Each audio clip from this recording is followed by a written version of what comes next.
Hello everyone, this is Soma here and welcome to build career channel. तो आज Christmas है, इसीलिए मेरी तरफ से सभी को मैरी क्रिसमस। ओके, चलिए आज हम देखेंगे difference between operating lease and financial lease. तो लीज की मैंने क्लास ली हुई है, तो वहाँ पे मैंने बहुत सारी टाइप्स सबको वहाँ पे हमने क्लियरली डिस्कस किया है। बट आज मैं आपको टेबल फॉर्म में इजीली ऑपरेटिंग लीज और फाइनेंशियल लीज के बारे में डिफरेंस को क्लियर करूँगी। ओके, तो चलिए स्टार्ट करते हैं आज की क्लास। उससे पहले चैनल पे न्यू हो तो चैनल को सब्सक्राइब करना, बेल आइकन को ज़रूर क्लिक करना, इसी से आपको नोटिफिकेशन मिलेगी। वीडियो पसंद आए तो प्लीज़ लाइक शेयर करना। कुछ सजेशन हो या फिर मेरे लिए कोई क्वेश्चन हो तो आप कमेंट कर सकते हो। ओके, चलिए स्टार्ट करते हैं। ऑपरेटिंग लीज और फाइनेंशियल लीज स्टार्ट करते हैं मीनिंग से। ऑपरेटिंग लीज क्या होता है? Operating lease short term period के लिए होता है। ओके, सबसे पहले जान लीजिए कि ऑपरेटिंग लीज जो होता है वो शॉर्ट पीरियड के लिए होता है और जो फाइनेंशियल लीज होता है वो लॉन्ग पीरियड के लिए होता है। तो ऑपरेटिंग लीज का मतलब क्या है कि जितने भी लीज्ड एसेट रिलेटेड रिस्क और रिवॉर्ड है वो लेसर के पास रहेंगे। ओके, लीज्ड एसेट रिलेटेड जितने भी रिस्क और रिवॉर्ड हैं वो किनको मिलने वाले हैं? वो लेसर को मिलेंगे। लेसर कौन है? लेसर मतलब जो जिसने लीज पर एसेट डाला हुआ है। ओके, और लेसी जिसने लीज पर एसेट लिया हुआ है। और अगर आपको क्लियर इसके बारे में जानना है तो आप पिछले क्लास को देख सकते हैं, मैं आई बटन में उसका लिंक डाल दूंगी। ओके, तो फिक्स टर्म पीरियड के बाद क्या होता है? ऑपरेटिंग लीज में जो फिक्स टर्म पीरियड ख़त्म हो जाने के बाद लेसी को एसेट लेसर को वापस लौटाना पड़ता है। ओके, लेसी को क्या करना पड़ता है? लेसर को वापस करना पड़ता है एसेट। फाइनेंशियल लीज में क्या होता है? फाइनेंशियल लीज में रिस्क और रिवॉर्ड जो भी होते हैं एसेट रिलेटेड वो किसके पास रहते हैं? वो लेसी को मिलता है। Okay, financial lease long period के लिए होता है, ऑपरेटिंग लीज शॉर्ट पीरियड के लिए होता है। तो ऑपरेटिंग लीज में बेनिफिट हो या फिर रिस्क हो किसको मिलेंगे? लेसर को मिलेंगे। मैं दोबारा रिपीट कर रही हूँ। और फाइनेंशियल लीज में किसको मिलेंगे? फाइनेंशियल लीज में जितने भी रिस्क और रिवॉर्ड एसेट से रिलेटेड हैं, लीज्ड एसेट से, वो सारे लेसी को मिलेंगे। ओके, टाइम ड्यूरेशन पहले ही बता दिया मैंने कि ऑपरेटिंग लीज जो है शॉर्ट पीरियड के लिए होता है और फाइनेंशियल लीज जो है वो लॉन्ग टर्म पीरियड के लिए होता है। चेंजेबल क्या है ये? Changeable contract. ऑपरेटिंग लीज जो होता है वो कैंसिलेबल लीज होता है और ये चेंजेबल लीज कॉन्ट्रैक्ट होता है।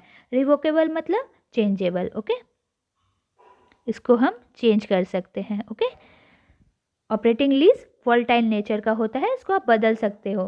बट जो फाइनेंशियल लीज होता है उसे आप बदल नहीं सकते, चेंज नहीं कर सकते, ये नॉन कैंसिलेबल लीज होता है। ओके, मेंटेनेंस कॉस्ट क्या है? मेंटेनेंस कॉस्ट ऑपरेटिंग लीज में लेसी को सिर्फ क्या करना पड़ता है? मंथली जो लीज की अमाउंट है वो पे करनी पड़ती है। पर फाइनेंशियल लीज में क्या होता है? लेसी को इंश्योरेंस, मेंटेनेंस और टैक्स भी पे करने होते हैं। ओके, एसेट रिलेटेड जो भी leased asset related insurance, maintenance और टैक्स होते हैं वो पे करने पड़ते हैं। ऑपरेटिंग लीज में क्या होता है? जो रनिंग या फिर कोई एडमिनिस्ट्रेशन कॉस्ट होती है, जैसे कि हो गई रजिस्ट्रेशन कॉस्ट, मान लो रजिस्ट्रेशन कॉस्ट, रिपेयर, ये सारे जो हैं ये लेसी को बेयर नहीं करने होते हैं। ये कौन बेयर करता है? जितने भी मेंटेनेंस कॉस्ट है ये लेसर बेयर करता है। बट फाइनेंशियल लीज में क्या होता है? फाइनेंशियल लीज में लेसी को ही एडमिनिस्ट्रेशन और रनिंग कॉस्ट बेयर करना पड़ता है। क्यों? क्योंकि ये लॉन्ग पीरियड के लिए होता है। ओके, इसीलिए फाइनेंशियल लीज में लेसी को ही एडमिनिस्ट्रेशन और रनिंग कॉस्ट बेयर करना पड़ता है। Okay, renewable, it is a renewable contract. Operating lease क्या होता है? ये एक रिन्यूएबल कॉन्ट्रैक्ट होता है। पर फाइनेंशियल लीज क्या होता है? ये नॉट अ रिन्यूएबल कॉन्ट्रैक्ट, ये रिन्यूएबल कॉन्ट्रैक्ट नहीं होता। क्यों? क्यों नहीं होता? क्योंकि ये हम इसे कैंसिल नहीं कर सकते, बदल नहीं सकते। ओके, ये नॉन चेंजेबल कॉन्ट्रैक्ट होता है। ओके, चलिए अब नेक्स्ट डिफरेंस को देखते हैं।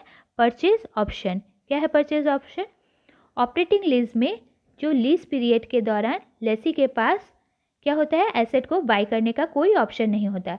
ऑपरेटिंग लीज में लेसी लीज पीरियड के दौरान एसेट को बाय करने का उसके पास कोई ऑप्शन नहीं होता। बट फाइनेंशियल लीज में लेसी के पास ये चांस रहता है कि एसेट को वो fair value fair market value पे फेयर मार्केट वैल्यू से कम वैल्यू पर एसेट को परचेज कर सकता है। ओके, फिर से मैं रिपीट कर रही हूँ, ऑपरेटिंग लीज में क्या होता है, जब लीज पीरियड एंड हो जाता है उसमें वो एसेट को परचेज नहीं कर सकता। ओके, लीज पीरियड के दौरान वो एसेट को परचेज नहीं कर सकता। बट फाइनेंशियल लीज में क्या होता है, वो फेयर मार्केट वैल्यू पर, फेयर मार्केट वैल्यू से कम, ओके ये नोट डाउन कीजिएगा, फेयर मार्केट वैल्यू से कम, मार्केट वैल्यू से कम अमाउंट पे, मार्केट वैल्यू से less than fair market value से कम अमाउंट पे वो एसेट को चाहे तो परचेज कर सकता है। ओके, ओनरशिप क्या है, ओनरशिप, ओनरशिप में क्या होता है, ऑपरेटिंग लीज में जो एग्रीमेंट बनती है उसमें जो लीज की पूरी टर्म पीरियड रहती है, लेसर यानी कि लीज देने वाला उसी के पास ओनरशिप राइट रहता है। ओके, लेसर के पास ओनरशिप राइट रहता है लीज पीरियड के दौरान भी। पर फाइनेंशियल लीज में क्या होता है, ओनरशिप राइट को ट्रांसफ़र करने का एक ऑप्शन रहता है कि कब लीज पीरियड ख़त्म हो जाएगा, उसके बाद ओवर हो जाने के बाद लीज पीरियड क्या होता है, ट्रांसफ़र करने का ओनरशिप राइट, ये एक ऑप्शन रहता है। लेसर चाहे तो टाइटल ऑफ ओनरशिप ट्रांसफ़र कर सकता है लेसी को या फिर नहीं भी कर सकता, ये एक ऑप्शन रहता है फाइनेंशियल लीज में। बट ऑपरेटिंग लीज में ऐसा कुछ नहीं होता। ओके, अदर नेम, क्या क्या अदर नेम है ऑपरेटिंग लीज को, मैंने जैसे आपको पहले ही बताया, कैंसिलेबल लीज कहते हैं, सर्विस लीज कहते हैं, शॉर्ट टर्म लीज कहते हैं। फाइनेंशियल लीज को क्या कहते हैं, non cancellable lease, capital lease और long term lease. Accounting treatment कैसे की जाती है, ऑपरेटिंग लीज को लाइबिलिटी की तरह ट्रीट किया जाता है और इसे एसेट के रूप में बैलेंस शीट में शो नहीं किया जाता, इसे रेंट की तरह ट्रीट किया जाता है। ओके, फाइनेंशियल लीज को लोन की तरह ट्रीट किया जाता है और इसीलिए लीज्ड एसेट को बैलेंस शीट में एसेट के रूप में शो किया जाता है। ओके, चलिए नेक्स्ट देखते हैं, टैक्स बेनिफिट टू लेसी क्या होता है। ऑपरेटिंग लीज में जो लेसी होता है उसे कोई भी टैक्स बेनिफिट नहीं होता, वो डेप्रिसिएशन क्लेम नहीं कर सकता। फाइनेंशियल लीज में होता है, क्या होता है, टैक्स बेनिफिट लेसी को मिलता है। क्यों मिलता है, क्योंकि ये लॉन्ग पीरियड के लिए होता है, वो चाहे तो डेप्रिसिएशन और इंटरेस्ट दोनों ही क्लेम कर सकता है। ओके, एग्जाम्पल क्या हो गए ऑपरेटिंग लीज के, एग्जाम्पल्स में आप ले लो तो लैपटॉप्स हो गई, कंप्यूटर्स, प्रोजेक्टर्स, ओके ये सारे आ जाते हैं। फाइनेंशियल लीज में क्या क्या आते हैं, office building, plant machinery, land, जो भी लॉन्ग टर्म पीरियड के लिए होते हैं वही सारी चीज़ फाइनेंशियल लीज में शामिल होंगे। Term of leasing, the term of lease extend to less than 75% of the estimate useful life of the leased asset। क्या है, ऑपरेटिंग लीज में लीज पीरियड को एसेट की एस्टिमेटेड यूजफुल लाइफ में 75% से कम तक एक्सटेंड किया जा सकता है। ओके, मान लो कि एक कंप्यूटर 10 साल तक वर्किंग में रहेगी। ओके, 10 साल तक वो ठीक ठाक काम कर लेगी। ओके, 10 ईयर्स, तो इसका 75% निकालोगे तो कितना आएगा, 7.5, मतलब 7.5 से कम ईयर तक इसे लीज पर, ऑपरेटिंग लीज पर डाला जा सकता है। ये हो गई ऑपरेटिंग लीज में term of lease.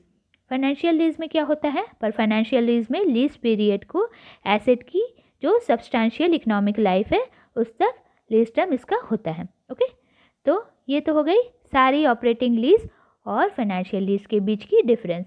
I hope आपको क्लास पसंद आई होगी। नेक्स्ट क्लास आई थिंक मैं ICICI बैंक वाली क्लास को लाने वाली हूँ। ओके, चलिए आज क्लास यहीं पेंट करते हैं। Thank you for watching this class.